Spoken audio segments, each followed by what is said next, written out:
So eto na guys ang day 3 ng CWL namin dito sa napasukan kong clan. At gaya ng day 1 and 2, mismatch pa rin kami dito sa day 3. Grabe kung makikita nyo nga dito guys, ang daming TH18 at TH17 ng kalaban. Town Hall 16 ata yung pinakamababa nila dito eh. Habang sa amin, TH17 lang ang pinakamataas. Tapos may mga TH14 pa sa baba. Kaya eto, hirap na naman maka 3-star yung mga kasamahan ko dahil ang lalakas talaga ng mga base ng kalaban. Kahit nga ako, hindi ko rin alam kung makaka 3-star ako dito eh. Pero tara, subukan natin. I-try na lang natin yung best natin kung kakayanin nating maka 3-star dito kahit mismatch. So ngayon guys, unahin na nating banatan yung base ng number 1. So ang gamit natin dito ay, bali TH17 nga pala to ah.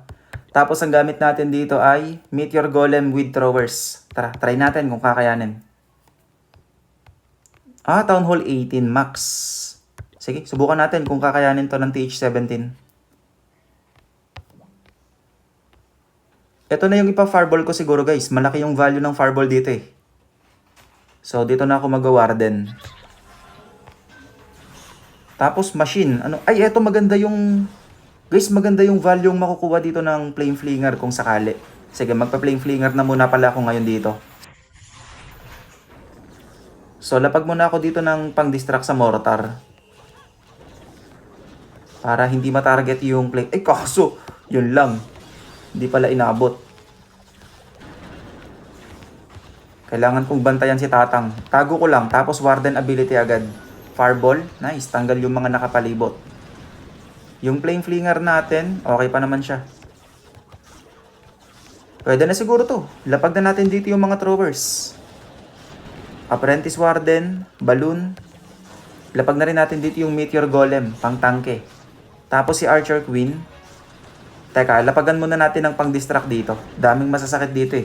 Andyan yung Enemy King, Enemy Minion Prince, yung Guardian, andyan din. So kailangan natin ng pang-distract. Yung Flame Flinger, makakarami yan dito. Kasi walang makakaabot sa kanya dito eh. Tignan nyo naman guys oh. Kaya niyang tanggalin yung ricochet. Ay! Uy! Yun lang. Hindi ako nakapag-check ng traps. Sige, lapag ko na dito yung King, tsaka yung Queen.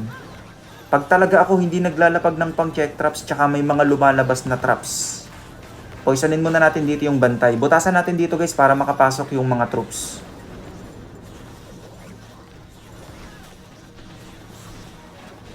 Tanggalin ko nga to. Okay, so maganda yung pasok ng mga throwers. Yung bantay, naku, makakaabala pa tong Ice Hound na to eh. Yung Warden, naku, namatay yung Warden. Sige, di bale, okay lang yan. Yung Queen ability gamitin ko na para makatulong na yung Giant. Si RC, pwede ko na rin siyang ilapag dito.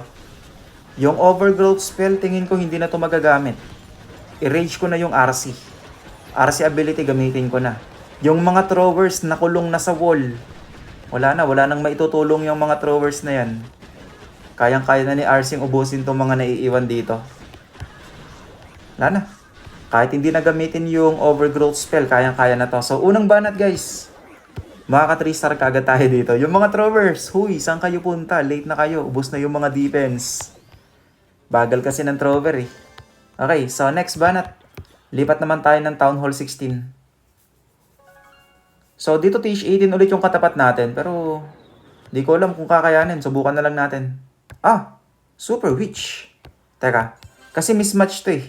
Kaya hindi ako magsu-Super Witch. Ang Super Witch, hindi niyan kayang bumanat ng sobrang mismatch.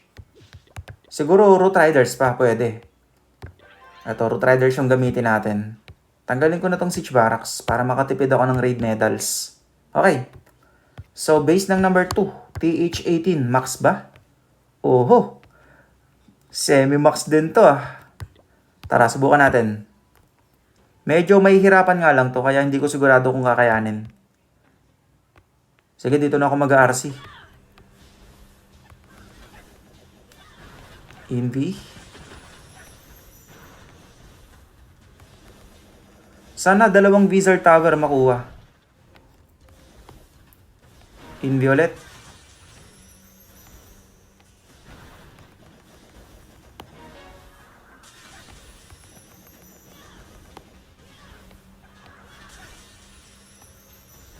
Wala, hindi pupunta si RC sa kabilang Wizard Tower. Sige, okay lang.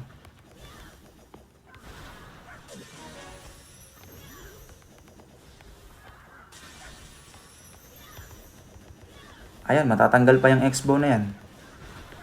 Okay na to.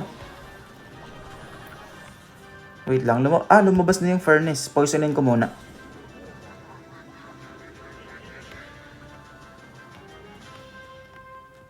Tapos, pwede ko na sigurong ilapag yung mga troops. Root Rider, Healer, Warden, syempre. Valkyries, lapag na rin natin. Ipa-activate natin yung Invis Tower gamit yung Giant Arrow. RC, isabay ko na rin.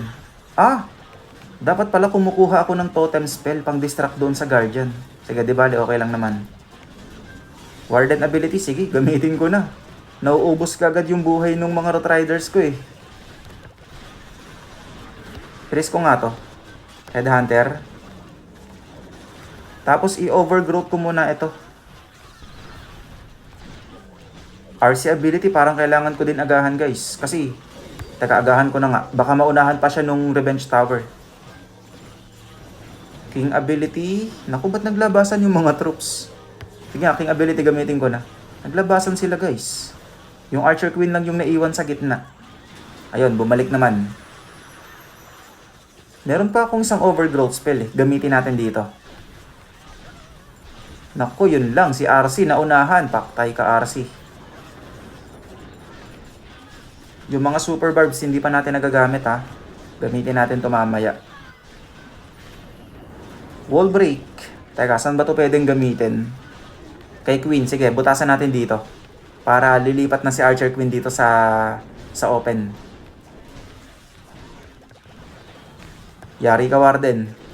Sige, lapag ko na dito yung mga barbarians. Headhunter. Pang clean up. Kaya ba? Headhunter? Hindi namatay yung Minion Prince. Pero yung Archer Queen, ituloy mo. Tuloy mo. Nice one. So, yung Bakulaw boy pa ba? Naku, namatay pala yung Bakulaw. Naku, yun pa naman yung inaasahan ko dito, yung Bakulaw. 6 seconds. Aray mo. Time failed. Boy pa sana yung Queen tsaka yung King. Sayang, sayang. Kinapos lang sa oras. Sige, di bale. Okay lang yan. Dito na tayo sa Town Hall 15. So, Town Hall 15 ang gamit natin ay Fireball Rocket Balloon. Kuha na tayo ng backup.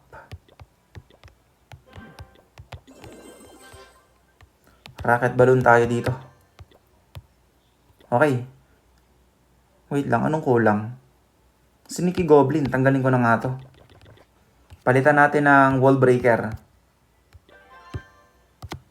Isang Wall Breaker lang. Dalawahin ko, kailangan dalawa yung Wall Break. Kuha pa ako na isa. So, kulang pa din. Ano bang pwedeng idagdag dito? Headhunter, kuha ko. Tsaka isa pang Archer. Okay, so pwede na to. So, pangatlo. Let's go. TH18 din pala to, guys. Eto talaga sobrang mismatch na to. Town Hall 15 versus Town Hall 18. Kakayanin ba to? Sige nga, try nga natin. Wala, no choice naman tayo. Talagang nga-atake natin to eh. Baka meron pa ha. Labas na kayo. Ayun, may lumabas na bulilit. Tapos, Warden Walk tayo dito.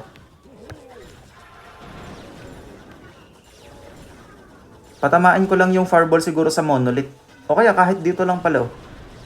Kahit dito lang ay hindi, mas maganda sa Monolith talaga. Tanggalin ko to. Pag kasi ay may lumabas pang Tesla. Nako, kailangan ko rin tanggalin yun. Pag kasi dito lang, hindi madadamay itong, anong tawag dito? Basta yun. Ito. Tago ko to, tsaka ito. Fireball, Monolith, sakto. Earthquake, yun, sakto.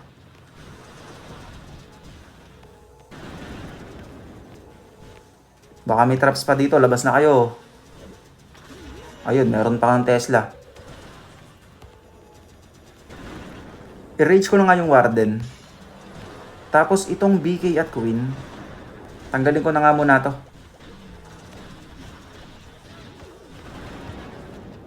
Itong BK at Queen, dito ko sila ilalapag sa kabila.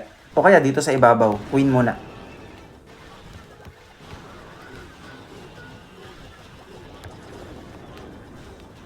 Sana maabot ni Warden yung Town Hall. Si BK ilapag ko na rin.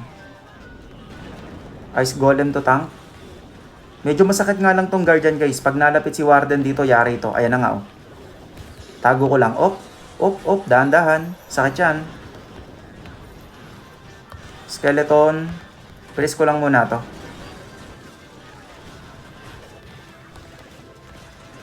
BK ability siguro. Sige, gamitin ko na. Wag lang sasama si Warden kay Queen. Wag kang sasama Warden kay Queen. Lapag natin yung Druid kay Queen guys para maka-heal. So yung laman ng Flame Flinger lumabas na. Banatan ko lang tong Minion Prince. RC ilapag ko na rin. Grabe naman to. Sige, Queen ability, RC ability nga, gamitin ko na din. Ayun lang. Yung RC guys, nag-change target. Sumama kay RC si Warden. So, walang sisira ngayon sa Town Hall. Lapag ko dito yung mga minion. I-rage natin. Sana makaya. I-rage natin guys. Sana kayanin. Yun lang. Grabe guys, walang nagawa dito yung... Walang nagawa si Archer Queen dito dahil doon sa bantay. Tapos sinabayan pa ng Revenge Tower. So, 1 star tayo dito. Di kinaya ng TH15 guys. Sobrang mismatch kasi talaga. TH18 to. So, doon na tayo sa last banat. Sa TH14. Baka naman TH18 pa din yung kalaban ko dito ha. Yan. Ay, TH18 nga. Grabe. Kaya ba to? Okay. Ito, siguro, baka sakaling kayanin pa kasi kahit Town Hall 18 siya, hindi naman siya max. So, tingin ko naman kakayanin to. Tara, subukan nga natin kung kakayanin.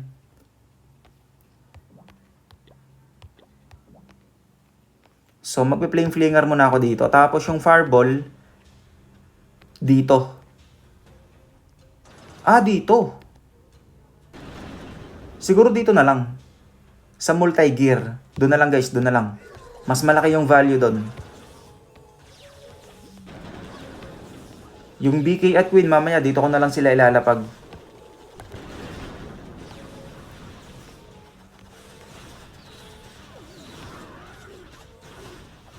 Bali ilang invi to? Daming invi to ah. Tanggalin ko muna itong mga kalat-kalat na defense sa gilid. Siguro i-rage ko yung Warden. Madami naman akong rage dito. Para medyo mapabilis ng konti.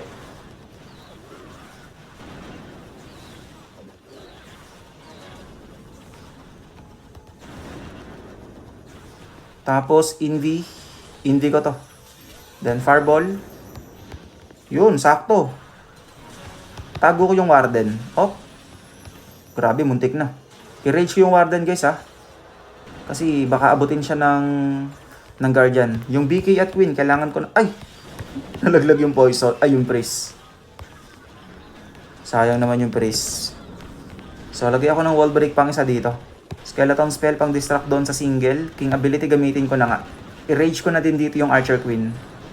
Yung Guardian. Patay tayo dyan. Kaya ba Warden? Tingin ko kaya naman.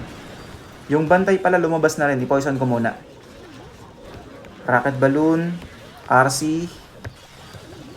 Kalat-kalat ko na yung rocket balloons guys habang tumatangki pa yung mga healers. Queen ability. Ayun lang. Hindi pala napatay ng Warden guys yung Guardian. Paktay tayo dyan. Problema na naman. Yung Archer Queen boy pa. Yung laman ng Flame Flinger bago pa lang lumabas. Archer. Lahat nga guys ipaglalapag ko na para magtulong-tulong na silang lahat. Ayan yung minion. Nakakatulong na din. Buti na lang guys kinaya pa din. So yun nga guys, na 3 star pa natin yung last banat natin. Kaya dahil dyan, nakadalawang 3 star pa tayo dito. Tapos yung score namin ngayon guys, 28-32. Lamang pa ng 4 star sa amin yung kalaban. May natitira pa kaming dalawang atake. Tapos yung kalaban namin may 4 na atak pang natitira. Tapos guys, natapos yung laban namin sa score na 28-32. Ibig sabihin, hindi umatak yung dalawa namin, tapos hindi rin umatak yung 4 ng kalaban. Kaya sabi ko, sayang naman to. Kung umatak sana yung dalawa namin, panalo pa sana kami dito. Kaso wala, nakalimutan sigurong umatak ng dalawa. Kaya ngayon, eto na ang pangatlong talo namin. Grabe, day 1 to 3, puro talo kami.